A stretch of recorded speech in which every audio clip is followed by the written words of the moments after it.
90s, you could draw a straight line running from Galway to Dublin, and no literary magazines existed south of that line. There were no literary institutions outside Dublin. There were no creative writing departments in any of the universities. It was a barren wasteland of support for writers. I think a major population centre of a country should have its own literary journal the way it has its own visual art galleries, its cinemas, its theatres. We're lucky in this day and age now to have several literary journals in this city. We've got the Penny Dreadful, we've got the Well Review, and we have Southword. Southword was founded at the turn of the century. We produced 16 printed issues, 2 a year. The banking crisis hit. We were told to cut back on what we did. Not just cut back on the money we spent, we were told to cut back on our activities. And I was determined that we shouldn't cut back on publishing Southword. Not only was it a way of having a dialogue between ourselves and with the rest of the world as writers, it was also a mode of conveying money and sustenance to the writers we published. I think it's important that writers get paid. So when I was faced with cutbacks after the banking crisis, one of the things I looked at was that there's huge disruption in the book business. We were selling about 60 or 70 copies of Southword per issue. We had about 200 distributed between contributors' copies, the few copies we sold and were paid for, and promotional copies. Small independent bookstores were cutting back on their ballad stock. Where they did take stock of Southword, you never got paid for it. There's no social media to promote it and build up a subscription list. So I decided we bring it online. Each issue will be able to reach out to hundreds and thousands of people instead of a few dozen. Each issue will remain permanently on the shelf in the way that a literary periodical generally doesn't do. After 6 months it's gone from the bookshop, you never see it on a bookshop shelf again. But an interesting thing happened, and that is the emotional attachment that writers have to the physical printed page. And I saw journals that would have had very restrictive readerships grow support, both emotionally and financially, because they were printed journals and people still had that attachment to them. We saved about €5,000 a year by not printing Southword when we took it online. €5,000 a year, €5,000 would pay for half the fees spent on writers at this festival. So, it's a significant saving.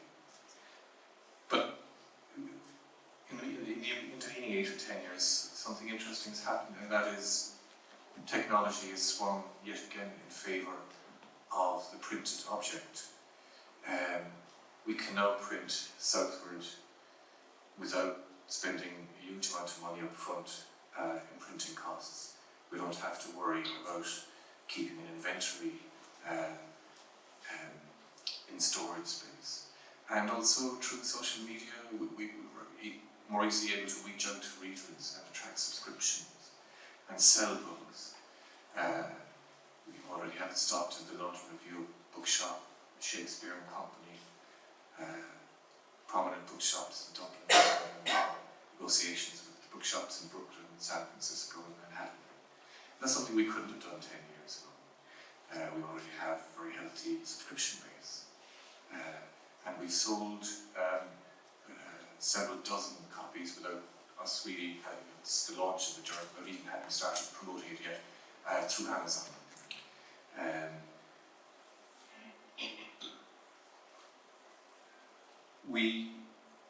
Southword, as a digital journal, was never deficient in quality control.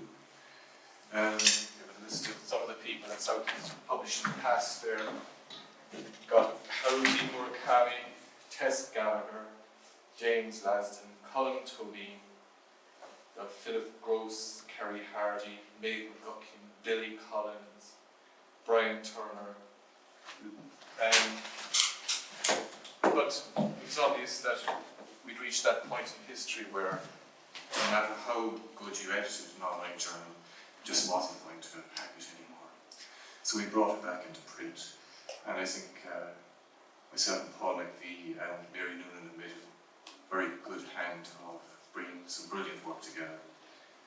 It is going to change in other ways as well. We're going to have far more commissioned work, because we need the book to sell commercially. Many small magazines sell only to those who are writers, who aspire to be writers themselves. We want Southword in the future to appeal to a broad readership, and by having a significant portion of the journal filled with commissioned work, we hope to appeal to that readership. But there will always be space for the emerging writer and for the unsolicited work. And today we have a mixture of emerging and established writers, and they're going to read for us their contributions. Thank you.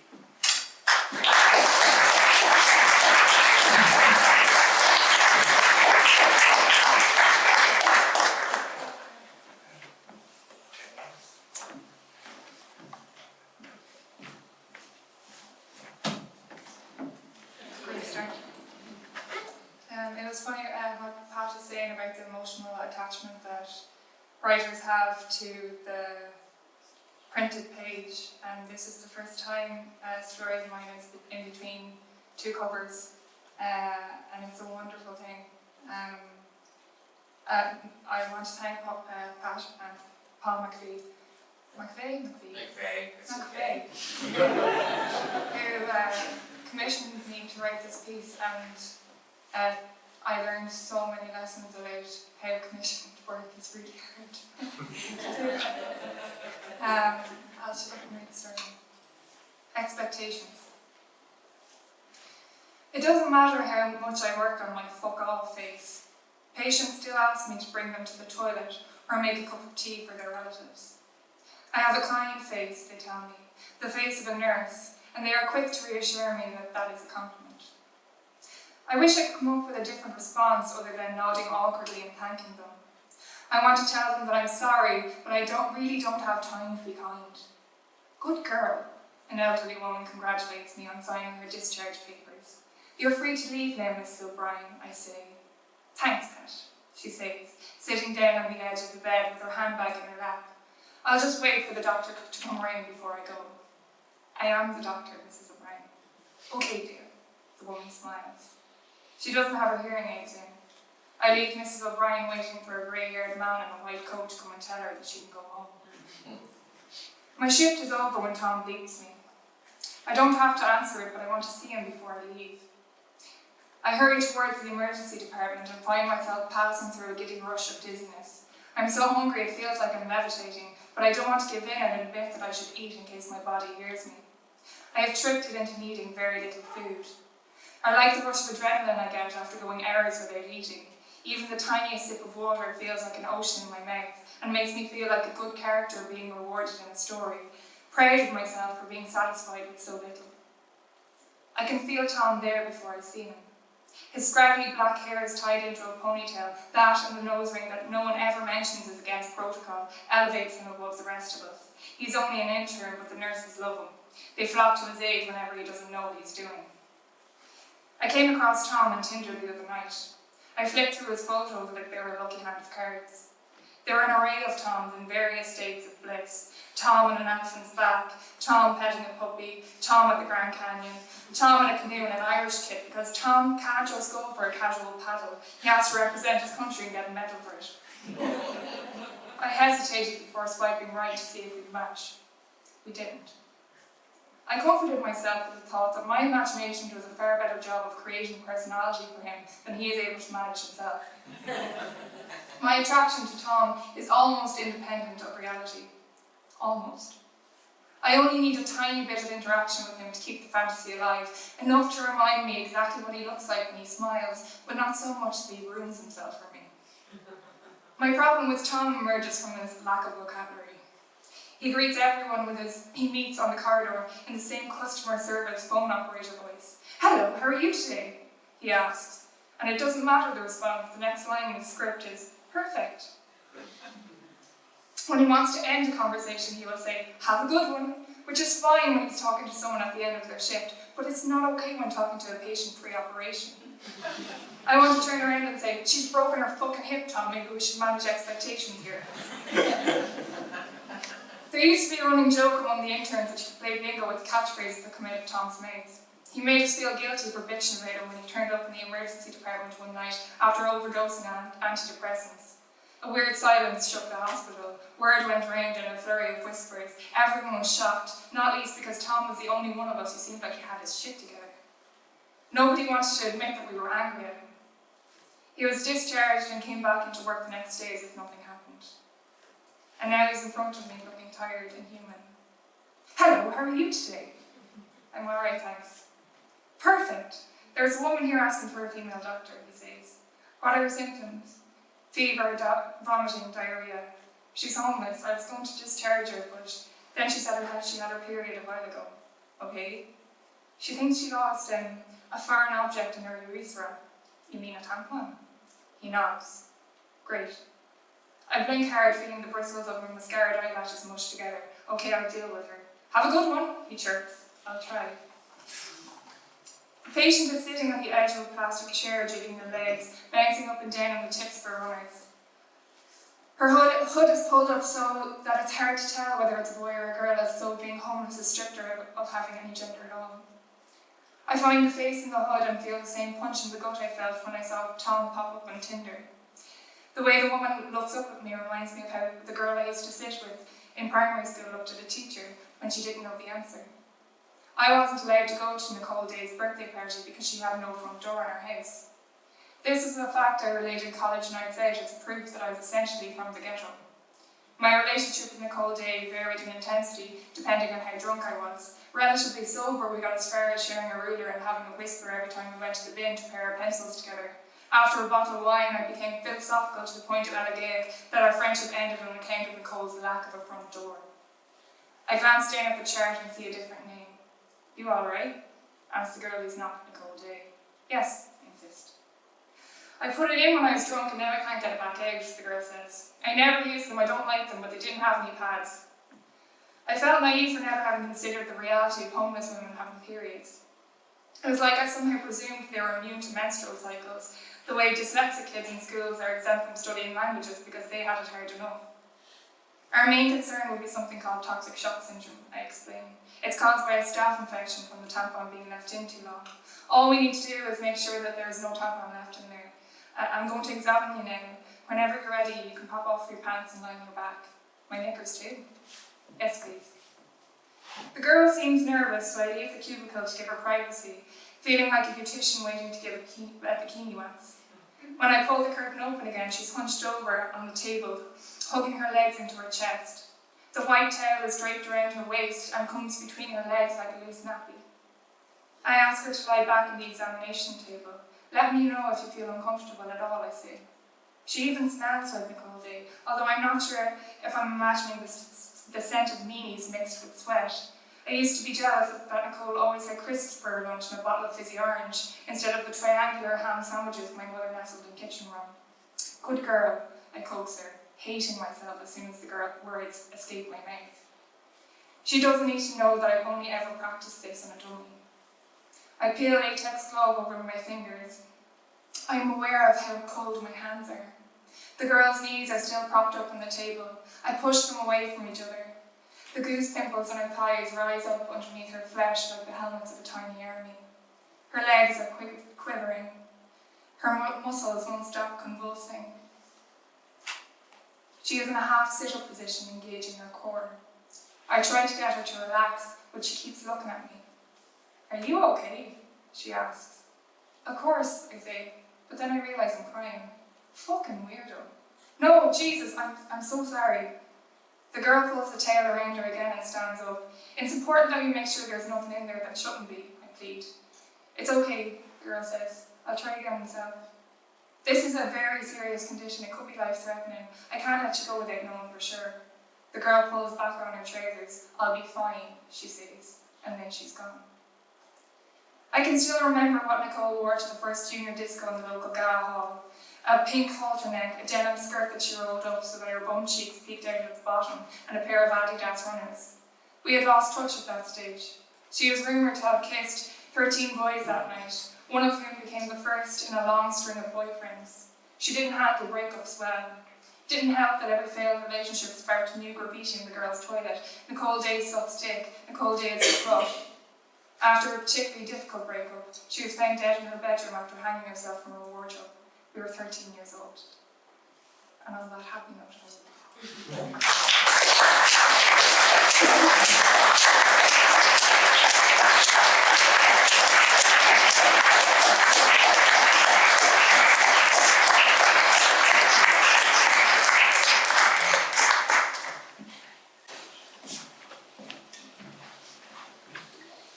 Hiya. I'd like to thank Pat and Paul as well for their editorial help and for accepting the story.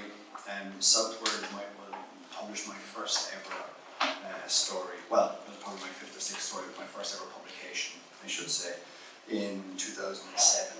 And I still have a photocopy of the check that I got. I think it was like €70 maybe at the time. Yeah.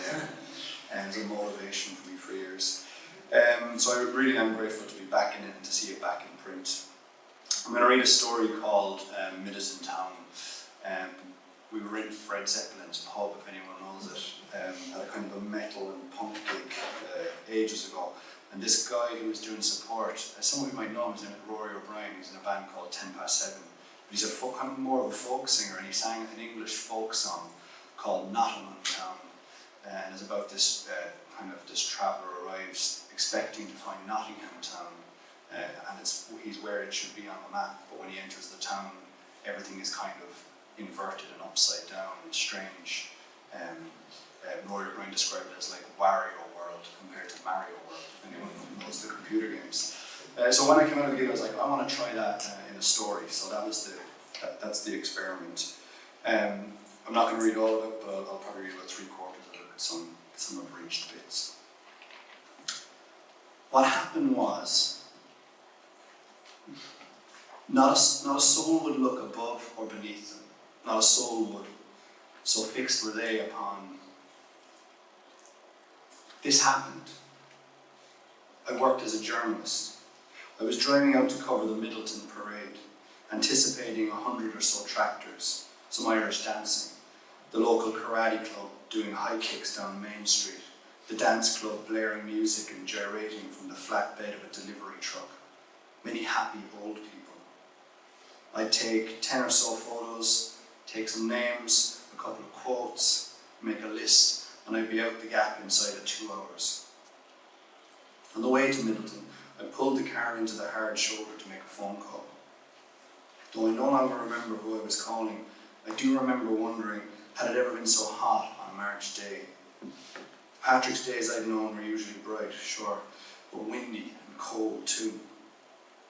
The windscreen intensified the road's heat on my chest and face. While I waited for the call to connect, I rolled up my shirt sleeves and took in through the open window the smell of cut grass, the buzzing of things in fields. And I turned then as a car slowed and stopped alongside me. "Middatun Town," this woman called from her driver's seat.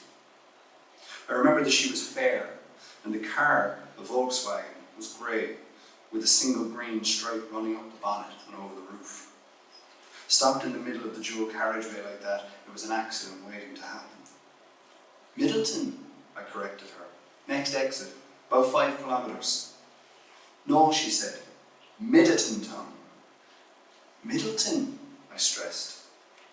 Middatun town. Curls of hair stuck to her forehead, and she looked not at me when she spoke, but beyond me, to the ditch and fields at my back.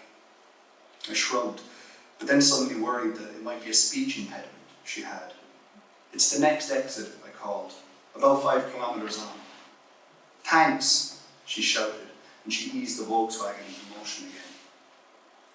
Wherever I was ringing, there was no reception anyway, even though the reception bars on the mobile were full. It occurred to me then, out of nowhere, that perhaps there was too much reception.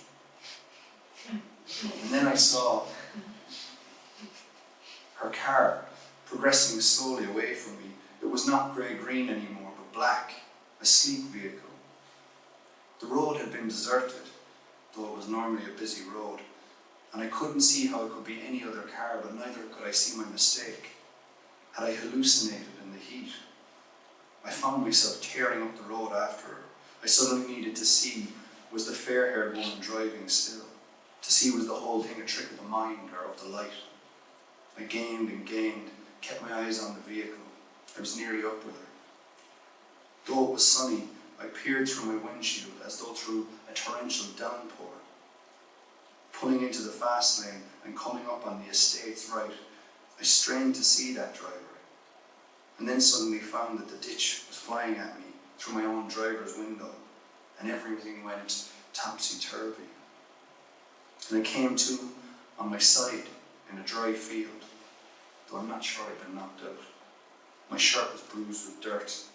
A magpie was perched atop a collapsed hay bale. It was no time of year for a hay bale. The magpie pruning her wings and looking at my battered car as a shiny thing she might steal. I kept pressing at different parts of my body to be sure I was okay. My thoughts were a bit scrambled, and a voice in my head kept asking me, would I be in time for the parade? I need a tractor, I thought, trying hard to focus, to pull the car out of the field. But I knew that all the farmers would be riding tractor in the parade. So anyway, off I went, looking in the upturned wreckage for my phone, which when I found it was still full of reception bars and still had no network. My 10 toes and the soles of my feet took me the rest of the way to Middatun. Not a car, nor soul, nor single citizen did I see as I came down off the bypass. Only traffic lights and traffic islands, pavements both smooth and cracked. Infrastructure was the fingerprint and skeleton of many towns now, and as I went, stumbling along, in over the footbridge, and down the pavement past the garage, through the little roundabout at the crossroads outside the hotel, onto the big roundabout that had 5 exits and 2 lanes, and a large wooden boat full of flowers moored at its green grassy heart. As I went, I reflected upon the fact that it was those things that felt real. The roundabouts and roads and traffic islands, and not the town itself. Any town has a rich and full history, of course it does, but I was a journalist. I documented what I saw. Middatun town, the main population source of the East Cork region. A single street lined by small local businesses, a provincial Georgian line on a map. 30,000 residents or thereabouts. No building ever made it to the 4th story. The place with the highest suicide rate in Europe. 4 secondary schools, 1 Gaeltacht, 11 pubs, 1 politician's office. All bypassed west to east by the N25. All hidden beyond the hard shoulder, the fringe of grass, the hoarding. The river in Middatun curved in a sea at the top and bottom ends of the town. The river held the town in its arc. I had seen a teddy bear floating the previous year, and a gasping dad putting the teddy up onto the bank, and had heard somewhere the screaming, traumatised child who lost the teddy. I'd counted 53 tractors in that year's parade, and one float that was simply a bouncy castle tied down onto a trailer. I wrote all that down. The first establishment I came to on Main Street, a pub, was packed, it being Paddy's Day, though I had no trouble getting to the bar. I crashed my car on the outskirts of town, I said to the bartender. just before the slip road. I'm not feeling right. Have a pint, she said, to warm you up. We'll soon get help. I'll have a tea, I said. It might not be safe to drink if I'm concussed. Suit yourself, she said. I asked her if she knew anyone with a tractor, and she laughed. There was a hustle and bustle to the place, people of all ages and fashions, and yet there seemed no joy, no camaraderie across the crowd. Wasn't it supposed to be a day of pride and celebration? I asked the man on my left, do you know anyone with a tractor? I'm after making a mess of my car on the N25. He had his eyes fixed on the distance and seemed like the most sober man in the place. Are you all right? I asked him. I couldn't be prouder, he said. My wife gave birth this morning. Congratulations, I said, striking his shoulder, some physical connection seeming appropriate. Girl or boy? The most beautiful document you ever did see. He sighed joyfully. 8.8 megabytes in size. A carbon copy of her grandmother. 8.8 megabytes, I asked. Does anyone here own a tractor? I asked in vain. Has anyone seen a guard? I've no mobile reception. Is there anyone here that speaks any fucking sense? The place was full, and yet I was alone. Feeling suddenly overwhelmingly drunk, I caught the barmaid's eye. I better have that pint after all, I said. I need to sober up. The pub was a long wood-panelled corridor. Mirrors ran along behind the till and the spirit shelves, and the spirits reflected in the cloudy mirror glass, so that it seemed there were twice as many bottles and tills and punters, seen from both in front and behind. Or, put another way, when I looked at the people and the spirits and the tills themselves, it seemed that there were half as many. I overheard a woman and a man talking about a tattoo she had on her hard white bicep. It depicted a creature's head, a kind of ghoulish, hairless thing with 4 oblong eyes, one stacked on top of the other, and a wide grinning mouth of rounded baby's teeth.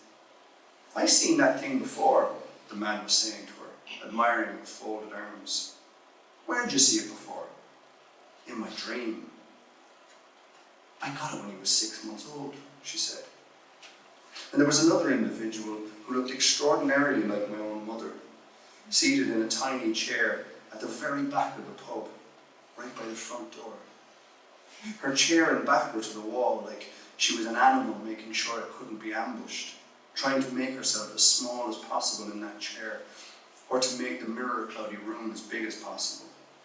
And when I ventured as far as I could that way, I heard her to say something.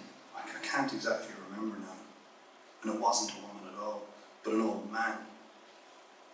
I was still searching the pub for a farmer or a guard when word filtered through that the parade was imminent. The citizens finished their pints and pulled on their coats and hats, and it was all come-ons and see you laters, and I swear I heard pigeon wings beating the air, or computer hard drives flithering. In dribs and drabs, but as one crowd, we pressed out into the one Middatun main street to see the parade. Middatun town, Middatun. Myriad streets with nothing at all lining them. No pubs, no shops. A population of 30,000 that were drowned and never born. Buildings as high as the sky with nothing in them, only shadows. The old were young, the young were old. A tractor to every woman, but no one to pull a smoking wreck from a field or lift a fallen person to their feet. 4 pubs for the kids and 11 empty schools. 1 church only, filled with politicians. The river runs in a straight line up the main street, the river filled with hardcore and tarmac at him. 30,000 lost and never found. The N25 splitting the town like an atom. Laughing children tossing their teddy bears into that river of a road, every building a bouncy castle. I spoke the words and they bounced deliriously and fell away dizzy and exhausted and overtired and stroppy. Will you be in time for the parade? The words spoken, but by whom and what for? We voted yes to emotion. I don't remember which one. My memory. bypass that tongue myself. Who knows what happens? We kept our eyes on the street. The drummer's pulse beat out. I'll leave it there. Thanks.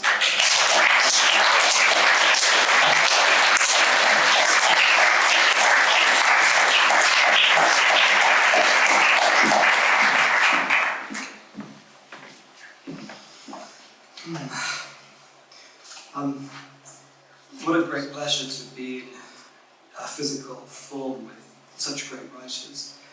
I can't wait to finish reading those pieces on my flight home. There is something nice about being in print, I think, because it feels sort of permanent, and you can give it to your incredulous mother and doubting uncles, you know. So I'm going to read actually an essay that Pat and Paul were mad enough to want to include. I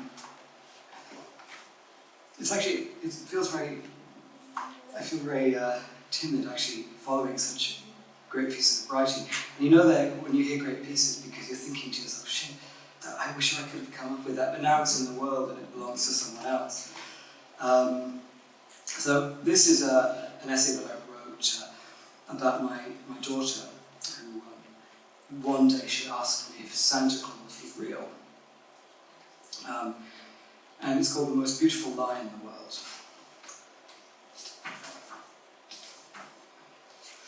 There are moments between a parent and a child that, while lasting for only a few seconds, often bring to the surface some deeper truth about the relationship. One such moment occurred recently between my 9-year-old daughter and me as we were finishing supper. It was just the two of us, as Madeline's mother was at the gym. It was Sunday evening, and it felt like a Sunday. Our apartment looks out on a park, and people were packing up their things. A family celebrating a toddler's birthday were tossing half-finished plates of cake into a black bag and collecting the remains of a dismembered piñata. Once Madeline and I had finished eating, I put the kettle on and cut some banana cake. When I returned to the table with our tea and dessert, Madeline said she needed to ask me something. I need you to tell me the truth about something, she said. I cautiously sipped my tea. Okay, I asked. Is Santa Claus real? I took another sip of tea and said nothing. Tell me the truth, she said. I can take it. I won't cry. There's objective truth, and then there's the truth of the moment, when deception and compassion can become strangely intertwined. The long answer was yes, of course he's real. And he really is, having lived about 1700 years ago on what is now the southern coast of Turkey. He would have looked very different from the image people have of him today, of course, existing as a monk, later a bishop, after being orphaned as a child, then giving away his inherited wealth to those in need. However, most of what's known about the original St. Nicholas is the stuff of legend. One story has him tossing bags of gold coins to a desperate family on the verge of selling their children into prostitution. The bags were apparently thrown through an open window and landed in shoes or stockings that happened to be drying before an open fire. Another story has Nicholas rescuing a young boy who's been kidnapped and enslaved by pirates. In another, more macabre narrative, Nicholas prays over the bodies of 3 murdered children until they all come back to life. Whether there's any literal truth to this folklore is not important, as enough people believed it to have apotheosized Nicholas and forever associate his actions with selflessness and the protection of children. The fame of this Turkish monk is an interesting and hopeful indication that no matter how brutal and wretched people's lives may have been hundreds of years ago, gentleness and compassion were valued to the degree where 1,000 years after Nicholas's death, he was by far the most popular saint, with an annual feast day held on the 6th of December. But when Madeline asked if Santa Claus was real, I didn't know any of this, and like most fathers, I had no idea what to say.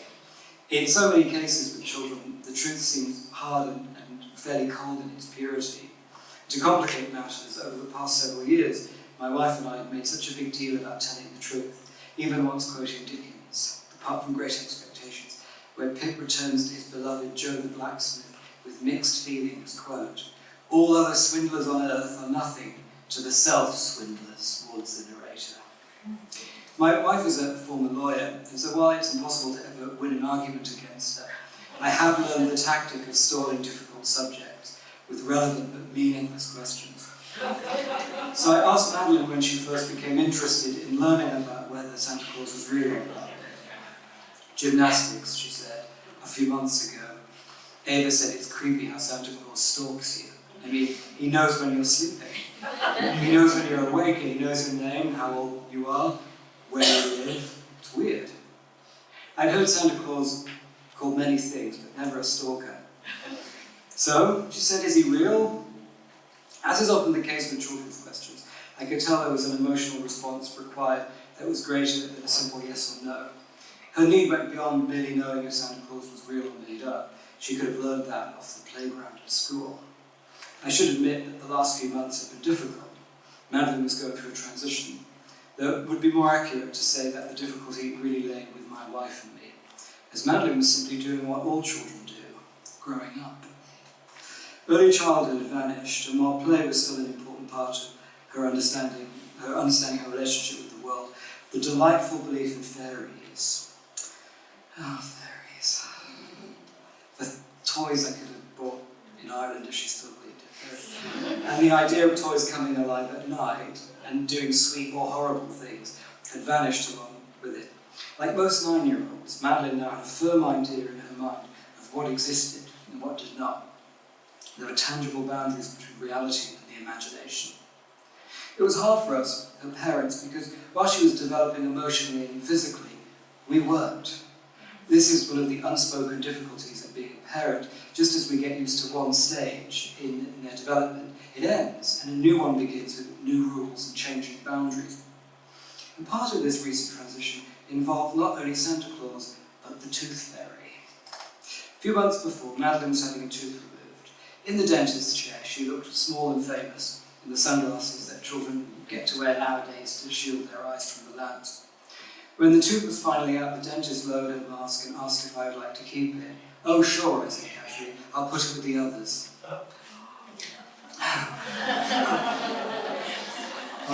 Madeline rose from the chair like Frankenstein's monster, her arm raised, finger pointed accusingly. "So you're the tooth fairy." Driving home, I'd expected her to be more light-hearted about the whole thing. But looking back on it now, I think it was one of the first times she understood herself that she was growing up, and that without realising it, could now understand the nuances and subtleties of adult language. It was a power she had not asked for nor anticipated. The swiftness with which kids go through these phases must sometimes be frightening for them too, because they can have no sense of where the self will end, how far from their old selves they'll drift in the current of change. It's one of the major themes of religious doctrine, the idea that the acquisition of knowledge is accompanied by suffering. They remain, from the child's perspective, once beloved toys no longer elicit the same excitement. They remain unplayed with, except by me, of course, on the shelf, stark reminders of emotional and physical drift.